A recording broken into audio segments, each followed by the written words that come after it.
Acupuncture is my life. Acupunctureismylife.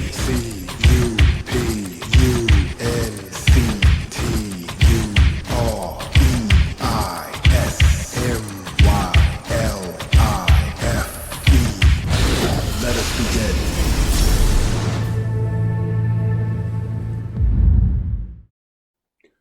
Hello everyone, and welcome back to my show. I'm Dr. Lott, your host and educator from Acupuncture is My Life. Now on this episode's interesting case of the week, I'd like to discuss hypothyroidism. Now hypothyroidism is basically an endocrine disorder which is systemic in nature. Hypothyroidism has a higher prevalence in females. Now, this disorder is generally the result of a deficit of the thyroid gland, but can also be secondary to a deficit of the pituitary thyroid stimulating hormone. Now, the best way for hypothyroidism to be diagnosed is through laboratory findings.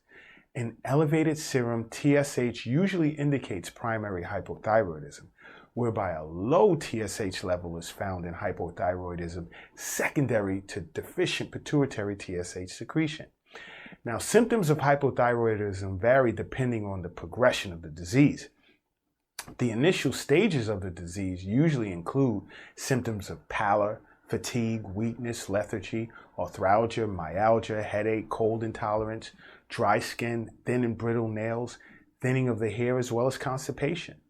Now, depending on how long hypothyroidism goes untreated, it progresses to a state whereas the previous symptoms in which I just stated worsens, and you can also begin to notice impairment of speech, a decreased sense of taste and smell, as well as weight changes.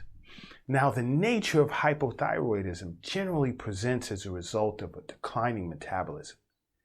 Now, from a Chinese medicine point of view, hypothyroidism can be seen as yang qi deficiency. To add to that, from a Chinese medicine perspective, the primary organs involved are the spleen, kidney, and heart. Now, factors that generally tend to contribute to hypothyroidism are constitutional factors, which can be due to congenital deficiency or malnourishment. Improper diet or overexertion can contribute as well. And basic patterns of hypothyroidism when it comes to Chinese medicine are either depletion of yang qi, spleen and kidney yang deficiency, heart and kidney yang deficiency, or spleen yang deficiency. Now, when it comes to my interesting case of the week, my patient was diagnosed with spleen and kidney yang deficiency.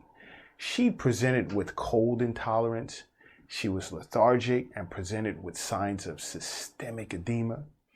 She also experienced dizziness and had weakness of the lower back and knees. She also complained of dry skin, hair loss, and a poor appetite with constipation. I realized as a result of her symptoms, I had to warm the kidney and strengthen the spleen. Along with an herbal formula recommendation, my Acupoint prescription consisted of DO4, REN4, REN6, bladder 17, stomach 36, PC6, spleen 6, and LI4. And after 4 sessions, my patient noticed a change in bowel movements for the better, as well as a decreased intolerance for cold. Her other symptoms persisted, whereas I indicated she's to continue seeing me until she's seen like drastic improvement in her overall symptoms. Now there you have it, my interesting case of the week. Now don't forget to subscribe to my show. And until next time, acupuncture is my life. What's yours?